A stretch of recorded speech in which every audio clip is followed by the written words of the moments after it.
হাসিনার আমলে পুলিশ সরাসরি গুলি কইরা মানুষ মারত, সেই একই পুলিশ আজকে দেখেন ছত্রভঙ্গ করতেছে। দেখেন দেখেন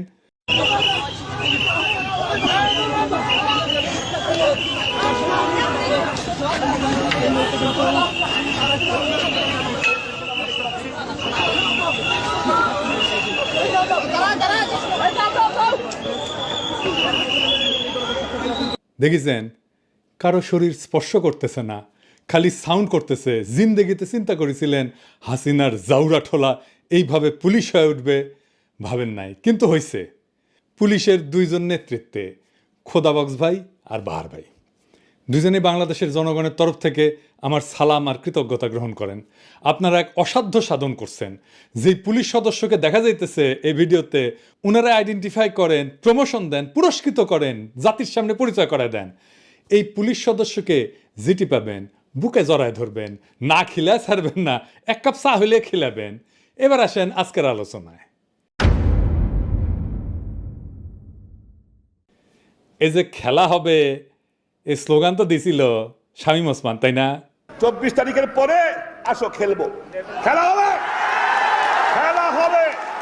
24 তারিখের পরে খেলা হবে। তুই, তোর খালেদা জিয়া, তোর জামাত, তোর হেফাজত সব নিয়ে আমরা খেলবো। 24 তারিখের পর খেলা হবে। তো খেলা শুরু হওয়ার আগেই আওয়ামী লীগেরা ভাগলো। সাহস থাকলে দেশে আয় বইলে অতি বীরত্বের সঙ্গে হেলিকপ্টারে পলাইলো তার নেত্রী। তাদের তীর্থভূমি ধানমন্ডি 32 নাম্বার জয় বাংলা করে দেওয়ায় ওরা এতিম। এখন ওখানে নতুন বাপ দরকার। দেখেন আমেরিকাত তারা মোদির নামে স্লোগান দেয়। Welcome welcome Modiji Modiji we are for Modiji we are for Modiji we support Modiji Modiji we support মোদিজি মোদিজি। হ্যাঁ দেখেছেন, শুধু স্লোগান হইলে বুঝতাম যে মুখ ফসকা ফট করে কয়ে দিছে, তা না, তারা ব্যানারও লিখে আনিছে। তার মানে এটা চিন্তা করে স্লোগান দেওয়া। দেখেছেন, দুনিয়ার কোন রাজনৈতিক দল আছে আর এক দেশের রাজনৈতিক নেতার নামে স্লোগান দেয়? নাই। আওয়ামী লীগ কি বাংলাদেশের দল না? তবে তারা কেন মোদির নামে স্লোগান দেয়? আওয়ামী লীগ কি তাইলে বাংলাদেশের দল তো না? ওরা মোদির নামে স্লোগান দেয়, ওটা ইন্ডিয়ার দল। তো মোদির নামে কেন স্লোগান দেয় সেটা বুঝতে হইলে আপনার ওই হার্পিক মজুমদারের একটা ক্লিপ দেখা লাগবে ইন্ডিয়ান টিভি। অবশ্য উপরি হিসাবে আপনি দেখবেন বাংলাদেশ নামের এই ভূখণ্ডের উপরে, এই রাষ্ট্রের উপরে তাদের এই আওয়ামী লীগারদের কি বিপুল ঘৃণা। আগে শুনেন। প্লিজ প্লিজ একটা কথা আমি আপনাকে অনুরোধ করি, বাঙালির সাথে বাংলাদেশিদেরকে মেলাবেন না। বাঙালির একটা সত্তা রয়েছে, বাঙালির একটা আত্মমর্যাদা রয়েছে, বাংলাদেশিদের কোনো আত্মমর্যাদা নাই। এদেরকে বলবেন বাংলাদেশি। দাদা বুঝতে পারছি আপনার আপনি বাংলাদেশি বলবেন, আপনি বাঙালি বলবেন না। এদের কোনো জাত নাই, এদের কোনো জাত পরিচয় নাই। এরা নিজের পিতার ঘর ভেঙে ফেলে, এদের কিসের জাত পরিচয়? কিসের জাত পরিচয় এদের? যে তার পিতার ঘর ভেঙে ফেলে, যে তার ঐতিহাসিক স্থান ভেঙে ফেলে, তাদের জাত পরিচয় কি? এরা যেই পাতে খায় সেই পাতে হাগে। আপনি তাদেরকে মুক্তিযুদ্ধের সময় কলকাতা তাদেরকে কি করেছে, ইন্ডিয়া তাদেরকে কি করেছে সব ভুলে গেছে এই বেঈমানের জাত। আমি ঘৃণা বোধ করি যে আমি এই দেশে জন্মেছি, আমি ঘৃণা বোধ করি। আমার কাছে মনে হয় এই দেশকে, মানে এইখানে একটা যুদ্ধ শুরু হয়ে গেছে। এই যুদ্ধে এখন আমাদেরকে স্বাধীন করবার পালা। অস্ত্র হাতে নামতে হবে, এখানে গেরিলা যুদ্ধ করতে হবে, এখানে আমাদেরকে ট্রেনিং নিতে হবে। দেখেছেন, যুদ্ধ করবি, গেরিলা যুদ্ধ করবি। আবার তীর্থভূমি বাঁচাইতে আসলে উনি বুঝলাম ইনি সাহস আছে কি আছে আর জীবনে, মরে গেলে হাড্ডি ছিঁড়ে গেলে তা না আসলে হইনি না, তা আসলেও না কে? কারণ ওই হ্যাডমটা নাই, কখনো ছিল না। 1971-ও হ্যাডম ছিল না। ইন্ডিয়ারে বাপ ডেকে নিয়ে এসেছিল, এখনো ইন্ডিয়ারে বাপই ডাকা লাগে।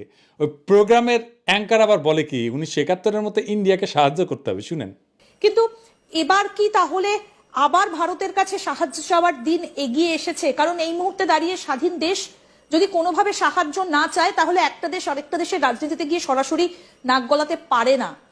বাপরে, আমেরিকা থেকে 5 লাথি দিয়ে ডান্ডে বেরিয়ে পড়ে পেটে দিছে, আর ওই বাংলাদেশে আওয়ামী লীগরা আবার ক্ষমতাত বসে দিবি। ওরে বাবা, গোয়াত নাই চাম, রাধাকৃষ্ণের নাম। তার মানে আওয়ামী লীগ আর এইসব থার্ড ক্লাস ইন্ডিয়ান চ্যানেল চায় বাংলাদেশের সামরিক হস্তক্ষেপ করে ইন্ডিয়া আবার হাসিনার হারানো রাজ্য উদ্ধার করে দিক। এই জন্যই আমেরিকাত মোদির নামে স্লোগান দিছে। আবার দেখান এডিটর সাহেব। Welcome welcome Modiji Modiji we are for Modi ji. We are for Modi ji. We are for Sheikh Hasina. We are for Sheikh Hasina. We support Modi ji. We support Modi ji. We support Modi ji. আবার দেখেন সে কয় আমাদের নাকি লজ্জা নাই, Harpic Majumdar কয়। আমাদের কোনো লজ্জা বোধ নেই, কিচ্ছু নেই। আমরা আমাদের মহামনীষীদেরকে ঠিক এভাবে ট্রিট করি। মাত্র 6 মাস আগে পাখির মতো গুলি করে বাচ্চা বাচ্চা ছেলে মেয়েগুলোকে মাইরা ফেলাইলো, হেলিকপ্টার থেকে গুলি করলো, ব্লক রেড দিয়ে তুলে নিয়ে গেল, জাতিসংঘের রিপোর্ট আসলো। এর চাইতে বড় আন্তর্জাতিক প্রমাণ আর কি হইতে পারে? তাও ওদের লজ্জা নাই, বিন্দু মাত্র অনুশোচনা নাই। আবার উল্টে আমাদেরকে বলে লজ্জা নাই। কেমন জাউরা দেখেন। এইসব জাউরাদের জন্য গণতান্ত্রিক অধিকার চায় আবার অনেকে। ফ্যাসিস্টদের গণতান্ত্রিক অধিকার বা প্রোটেকশন দেওয়া হচ্ছে আর একটা সুশীল জাউরামো। একটা কথা আমাদের পরিষ্কার করে বোঝা উচিত, বাংলাদেশ রাষ্ট্রের ফ্যাসিজম বিচার করার আইন নাই। গণতন্ত্র সুশীলতা দিয়া আপনি ফ্যাসিজম ডিল করতে গেলে আপনি পরাজিত হবেন, লিখে রাখেন। আপনি মরিছেন ফ্যাসিস্টের সাথে সুশীলতা করতে গেলে মরিছেন। আমলি কি সেটা আপনারা দেখা, এটা ছোট ক্লিপ দেয়া।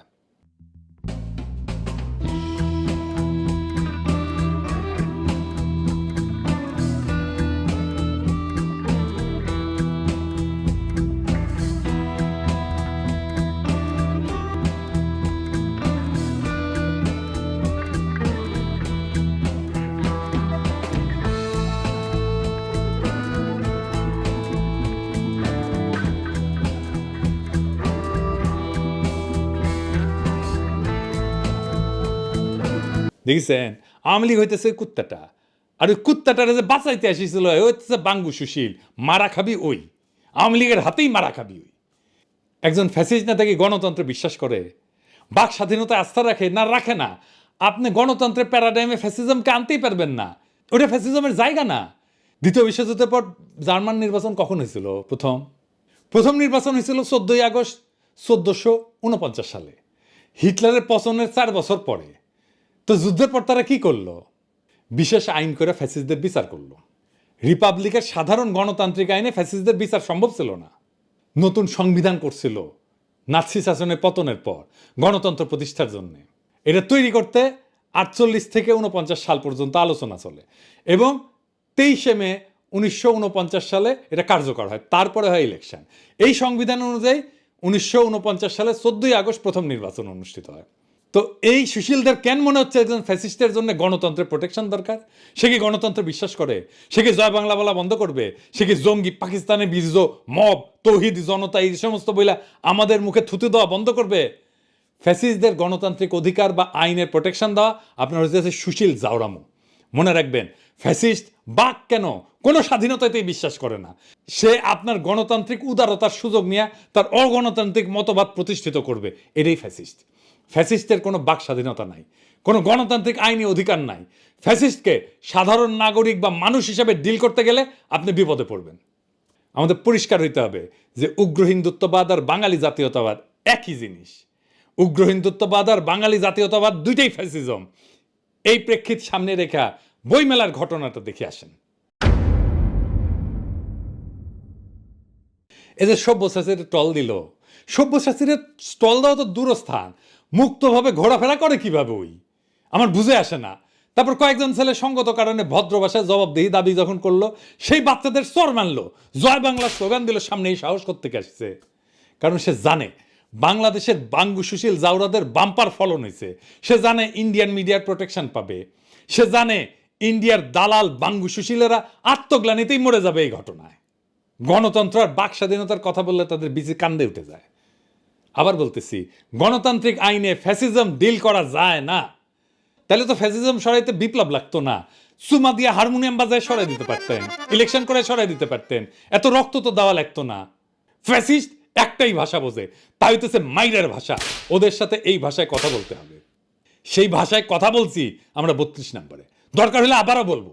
এই যে কথা কামাল আমাকে নিয়ে কইছে আমি কেন দেশে আসি না। হ্যাঁ শুনান এই দেশে আমি কথা পাচ্ছি, যদিও আমি মানে পিনাকি অথবা মানে অন্য যারা আছে বিদেশি ওদের নিয়ে কথা বলতে তোমাকে স্বাচ্ছন্দ্য বোধ করি না। কারণ আমার কাছে মনে হয় যে ওনারা যদি প্রকৃতই দেশপ্রেমিক হতেন তাহলে তারা দেশে এসে কথা বলতেন। দূরের থেকে অনেক কিছু বলা যাক, দেশে আসছেন না কেন ওনারা? কথা কামাল আসবো হ্যাঁ, এত তলা হইলে চলবে? আমার আগে দেশ ছাড়িয়েছেন তারেক রহমান, উনি না ফিরলে আমি কেমনে ফিরি? আগে বেদ্যবি হয়ে যাবে না? আমারে যদি এতই দরকার হয় উনারা ফেরাও, তারপরে আমি যাই। আমি তো তোমার মতো বেদ্যব না, মুরব্বীদের সম্মান করি। উনি আসুক, তারপরে আমি যাবো শিরশির করিয়া। 32 নম্বরে বুলডোজার চালানোর পরে অনেক উত্তেজিত হইয়া টুঙ্গিপাড়া যাইতেছে। তো সেদিন দেখলাম একজন বাকশালী টুঙ্গিপাড়ায় গিয়া ভিডিও করিচ্ছে যে সাহস থাকলে আয় টুঙ্গিপাড়ায়, চ্যালেঞ্জ দিস না বাপ। আমরা করলে ডাবল জারমে জানি, উঠি মিছিল করে যাবি না কেউ ভ্যাং প্যার। কোনো রাজনৈতিক দল যদি নির্বাচনী ম্যানিফেস্টো প্রথম দফা রাখে নির্বাচিত হলে আকাশ থেকে বোমা মেরা টুঙ্গিপাড়া 32 নম্বর করিয়া দিমু, তাহলে ওই দল কলে জিতবি। গণরায় নিয়ে কাম করবি। যদি সত্যি আওয়ামী লীগ করবার চাস তাহলে জাউরামো বন্ধ কইরা অনুশোচনা কইরা সমাজে মিশ। গেরিলা যুদ্ধ এক করে হান্দাই দিব টুঙ্গিপাড়া সহ। তাকে থাকে মোদির দিকে আর আসিছে গেরিলা যুদ্ধের হাউস নিয়া। মোদির কি অবস্থা জানিস? আমেরিকার তো গেছিল, কি হয়েছে সেটি আসেন দেখি। মোদি গেল আমেরিকা, তার ছক্কা গেল প্রফেসর ইউনূস বাংলাদেশে বৈশা। বাংলাদেশের কৌশলগত এবং কূটনৈতিক সক্ষমতা আন্তর্জাতিক অঙ্গনে নতুন উচ্চতায় পৌঁছেছে এই গত কয়েকদিনে। বিশ্বব্যাপী প্রযুক্তিগত এবং রাজনৈতিক অগ্রগতির কেন্দ্রবিন্দুতে বাংলাদেশ এখন একটা গুরুত্বপূর্ণ খেলোয়াড় হিসেবে আবির্ভূত হয়ে গেছে। ইলন মাস্কের সাথে আমেরিকাত গিয়ে মোদি মিটিং করেছে, আর তার কয়েক ঘন্টা আগে প্রফেসর ইউনূস ইলন মাস্কের সাথে মিটিং করেছে। আমরা মোদির আমেরিকা সফরের সাথে প্রফেসর ইউনূসের ইলন মাস্কের মিটিংয়ের একটা তুলনামূলক আলোচনা করব। ইলন মাস্ককে যারা চিনেন না আর কেন ইলন মাস্ক আগামীর বিশ্ব রাজনীতিতে গুরুত্বপূর্ণ তা একটু আলোচনা করে নি। ইলন মাস্ক টেসলা কোম্পানির মালিক, ও শুধু প্রযুক্তি উদ্যোক্তা না, এখন বিশ্ব রাজনীতির একটা গুরুত্বপূর্ণ চরিত্রে পরিণত হয়েছে। এর কারণ হইতেছে ব্যবসায়ী স্বার্থ, প্রযুক্তির উপর আধিপত্য এবং আন্তর্জাতিক কূটনীতিতে তার ক্রমবর্ধমান প্রভাব। স্পেস এক্স এবং মহাকাশে সে রাজত্ব করে। মহাকাশ এখন ভূ রাজনীতির গুরুত্বপূর্ণ অংশ এবং ইলন মাস্ক এটার কেন্দ্রে আছে। স্পেস এক্স মার্কিন যুক্তরাষ্ট্রের জন্য মহাকাশে আধিপত্য বজায় রাখার অন্যতম প্রধান হাতিয়ার। ওর স্টারলিংক বলে স্যাটেলাইট ইন্টারনেট পরিষেবা আছে, ভূ রাজনীতিতে গুরুত্বপূর্ণ হয়ে উঠছে। ইউক্রেন যুদ্ধের সময় স্টারলিংক রাশিয়ার বিরুদ্ধে ইউক্রেনের যোগাযোগ ব্যবস্থা সচল রাখার মূল ভিত্তি ছিল। স্পেস এক্স বর্তমানে চীনের মহাকাশ প্রকল্পের বড় প্রতিদ্বন্দ্বী এবং মার্কিন সামরিক বাহিনীর সাথে গভীরভাবে সংযুক্ত। যে কোনো দেশের যোগাযোগ এবং তথ্য প্রবাহ নিয়ন্ত্রণ করতে পারা মানে রাজনৈতিক শক্তি অর্জন করা। স্টারলিংক এখন বিশ্বজুড়ে স্বাধীন ইন্টারনেট সংযোগ দেওয়ার একটা গুরুত্বপূর্ণ হাতিয়ার। এটা এমন একটা প্রযুক্তি যা সরকার চাইলেও পুরোপুরি নিয়ন্ত্রণ করতে পারবে না, ফলে এটা ক্ষমতার ভারসাম্য বদলে দিতে পারে। এই জন্যই ইন্ডিয়া এটা নিতে চায় না। বাংলাদেশে জুলাই যদি স্টারলিংক থাকলেই নিয়ে, তাহলে আমরা আরও 7 দিন আগে হাসিনাকে জয় বাংলা করে দিতে পারতাম। ইন্টারনেট বন্ধ করে এসে কয়েকদিন এক্সট্রা লাইট পাইছিল। এই পৃথিবীর যে শক্তির ভবিষ্যৎ, এনার্জি, এটা নির্ভর করবে কার্বন মুক্ত জ্বালানির উপরে। সেইখানে ইলন মাস্কের টেসলা এটা অগ্রগামী। বৈদ্যুতিক গাড়ি শিল্পের নেতৃত্ব দিয়া ওই ফসিল ফুয়েল মানে পেট্রোল, তেল, কেরোসিন ইত্যাদি এটার ভিত্তিক যে অর্থনীতি এটাকে চ্যালেঞ্জ করছে সে। চীন, আমেরিকা, ইউরোপ, ভারত সবাই চায় টেসলার প্রযুক্তি এবং বিনিয়োগ, ফলে এই দেশগুলোর উপরে সে প্রভাব বিস্তার করতে পারে। টেসলা ইতিমধ্যে চীনে বিশাল কারখানা গড়ে তুলছে, তাকে চীন অর্থনীতির সাথে গভীরভাবে সংযুক্ত করছে। এটা ছাড়াও কৃত্রিম বুদ্ধিমত্তা মানে আর্টিফিশিয়াল ইন্টেলিজেন্স, এইটাই হইতেছে ভবিষ্যতের প্রযুক্তি। আগামী বিশ্ব রাজনীতির অন্যতম শক্তি হবে আর্টিফিশিয়াল ইন্টেলিজেন্স, যেখানে ইলন মাস্ক একটা বড় খেলোয়াড়। XAI নামে একটা নতুন এআই কোম্পানি করেছে, যা ওই যে ওপেন এআই, চ্যাট জিপিটি শোনেন না, আর গুগলের সাথে প্রতিযোগিতা করছে। তার নিউরালিঙ্ক বলে একটা প্রকল্প আছে, মানুষের মাথার সাথে, ব্রেনের সাথে, মগজের সাথে কম্পিউটারের যোগাযোগ। মানে আপনি চিন্তা করবেন না, লেখা হয়ে যাবে কম্পিউটারে। হ্যাঁ, এটা সামরিক এবং গোয়েন্দা অপারেশনে ভবিষ্যতে খুব গুরুত্বপূর্ণ হতে পারে।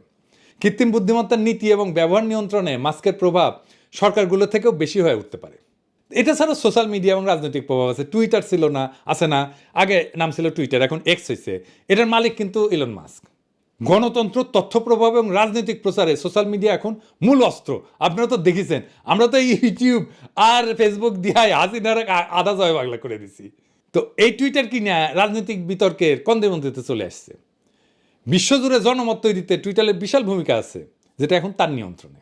মার্কিন প্রেসিডেন্ট নির্বাচন, ব্রিটেনের নির্বাচন, ভারতের নির্বাচন, এমনকি বাংলাদেশের এই বিপ্লবেও পাকিস্তানের পরিস্থিতিতে টুইটারের প্রভাব আছে। এটা ছাড়া বিশ্ব কূটনীতিতে মাস্কের সরাসরি ভূমিকা আছে। অনেক সময় মাস্ক এমন কূটনৈতিক কাজ করে যা সাধারণত রাষ্ট্রনায়করা করে থাকে। ইউক্রেন যুদ্ধের সময় মার্কিন সরকার এবং ইউক্রেন মাস্কের স্টারলিংক ব্যবহারের উপর নির্ভর করেছিল, আগেই তো বলছি। মধ্যপ্রাচ্যে তার টেসলা এবং স্পেস এক্সের বিনিয়োগের কারণে সৌদি আরব, কাতার, তারপরে সংযুক্ত আরব আমিরাত, এটার সাথে তার ঘনিষ্ঠ সম্পর্ক তৈরি হয়েছে। চীনের সাথে তার অর্থনৈতিক সম্পর্ক গভীর। বেজিং আর ওয়াশিংটনের মধ্যে উত্তেজনা থাকলেও ইলন মাস্কের ব্যাপারে দুই পক্ষই মহব্বত দেখায়। আমেরিকান রাজনীতিতে ইলন মাস্কের প্রভাব দ্রুত বাড়তেছে। প্রকাশ্যে রিপাবলিকান দল এবং ডোনাল্ড ট্রাম্পের সমর্থন করছেন তিনি। মার্কিন রাজনৈতিক মঞ্চে গুরুত্বপূর্ণ করে তুলছে তাকে। আমেরিকার প্রযুক্তি খাত এখন বড় অংশ মাস্কের হাতে, যা তাকে রাজনীতিবিদদের উপর প্রভাব বিস্তারের সুযোগ করে দিছে। তাই আগামী দিনে আন্তর্জাতিক রাজনীতিতে ইলন মাস্কের ভূমিকা অনেক রাষ্ট্রনায়কের চাইতেও বেশি গুরুত্বপূর্ণ হইতে পারে। এই জন্যই প্রফেসর ইউনূসের সাথে ইলন মাস্কের মিটিংটা গুরুত্বপূর্ণ। কি আলোচনা হয়েছে? বাংলাদেশের স্টারলিংস আসিচ্ছে। এইটা বাংলাদেশে গ্রামীণ জনগোষ্ঠী, নারী উদ্যোক্তা এবং তরুণদের ক্ষমতায়ন করতে পারে। প্রফেসর ইউনূসের একটা গ্রামীণ ফোন নিয়ে একটা এক্সপিরিয়েন্স আছে। এই স্টারলিংকের সাথে গ্রামীণ ফোন এবং এই গ্রামীণ ইন্টারনেট কমিউনিকেশন এইটার সাথে যুক্ত হয়ে যাবে। প্রফেসর ইউনূসের একটা থিওরি আছে কিভাবে উন্নত প্রযুক্তি ব্যবহারের মাধ্যমে দরিদ্র এবং প্রান্তিক জনগোষ্ঠীকে অর্থনীতির মূল ধারায় নিয়ে আসা যায়। এবং এই ধারণা ইলন মাস্ক খুব খাইছে, খুব আগ্রহ সহকারে শুনছে এবং বাংলাদেশে উদ্যোগের প্রশংসা করছে। এবং ইলন মাস্ক যারা এখানে মিটিংয়ে ছিল, আমি তাদের কাছে শুনছি এমন শ্রদ্ধার সাথে প্রফেসর ইউনূসের সাথে কথা বলছে, সেটা তুলনাবিহীন। এবং আমরা পরবর্তীতে দেখব মোদির সাথে কেমনে কথা বলছে। এটা ছাড়াও ইলন মাস্ক তার বাংলাদেশ সফরে আগ্রহ প্রকাশ করছে। আন্তর্জাতিক পর্যায়ে বাংলাদেশের গুরুত্বকে প্রতিষ্ঠিত করবে ইলন মাস্ক যদি আসে। এইটাই প্রমাণ করে যে বিশ্ব প্রযুক্তি অঙ্গনের অন্যতম প্রধান নেতা বাংলাদেশকে গুরুত্ব সহকারে বিবেচনা করতেছে। এই বৈঠকের সফল আয়োজনের পিছনে ছিলেন আমার গুরু খলিল ভাই এবং স্পেসএক্সের global engagement adviser Richard Griffiths. তারা ওয়াশিংটনে বৈঠকের এমন সময়টা এমনভাবে নির্ধারণ করছে, আলোচনার কাঠামো তৈরি করছে, যাতে এটা মোদির ওয়াশিংটন সফরের সাথে একই সময় হয়। এটা ছিল একটা খুবই কৌশলগত সিদ্ধান্ত, যা ভারতের প্রভাবকে পাশ কাটায় বাংলাদেশের অবস্থানকে শক্তিশালী করছে। এইখানে নরেন্দ্র মোদীর ব্যর্থতা কি? মানে আমেরিকা সফরে ইলন মাস্ক এবং ট্রাম্পের সাথে মিটিংয়ে এটা একটা কূটনৈতিক বিপর্যয়। আসেন, কূটনৈতিক বিপর্যয়টা কি এটা একটু বুঝে দেখি। ইলন মাস্কের সাথে মোদির বৈঠকটা প্রতীকী এবং সৌজন্যমূলক, এর বেশি কিছু ছিল না। আলোচনায় নানা কিছু আসছে, কিন্তু কোনো বড় তাৎপর্যপূর্ণ সিদ্ধান্ত হয়নি। ভারতের চূড়ান্ত সিদ্ধান্তহীনতা এবং দফায় দফায় বাধার কারণে স্টারলিংসের ভারতে প্রবেশ অনিশ্চিত, যাচ্ছে না। আপনি মোদির সাথে ইলন মাস্কের মিটিংয়ের ইলন মাস্কের হাতের ভঙ্গিটা দেখেন, এইটা সে বড় করিয়া দেখেন, এই যে এইরকম করে বসছে না, দেখেছেন?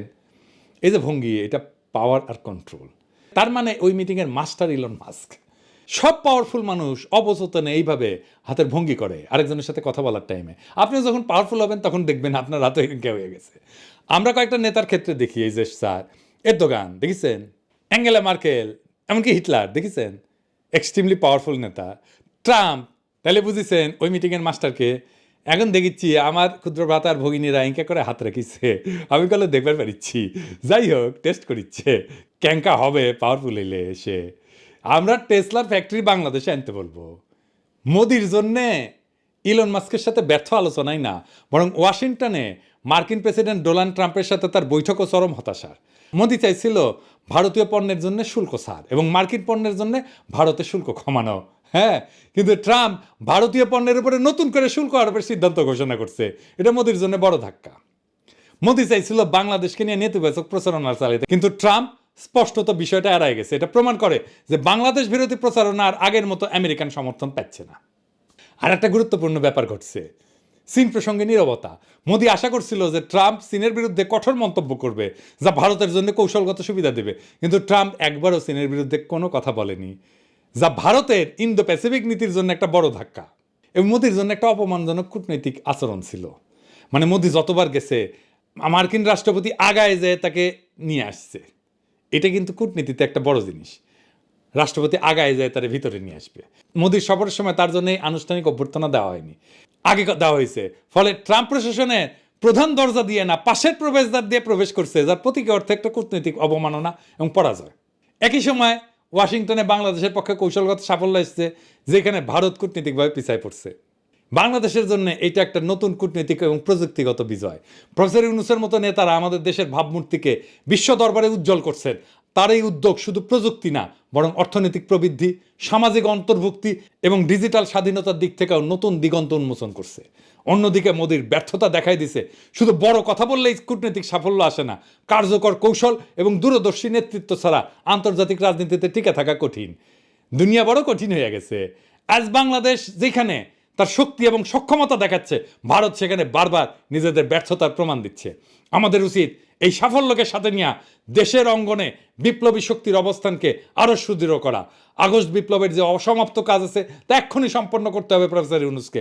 হাসিনা আর তার সাঙ্গপাঙ্গদের বিচার সম্পন্ন করতে হবে, সকল সংস্কার সম্পন্ন করতে হবে। আন্তর্জাতিক আর জাতীয়ভাবে প্রফেসর ইউনূসের সরকার এত সংহত অবস্থায় আর কখনো ছিল না।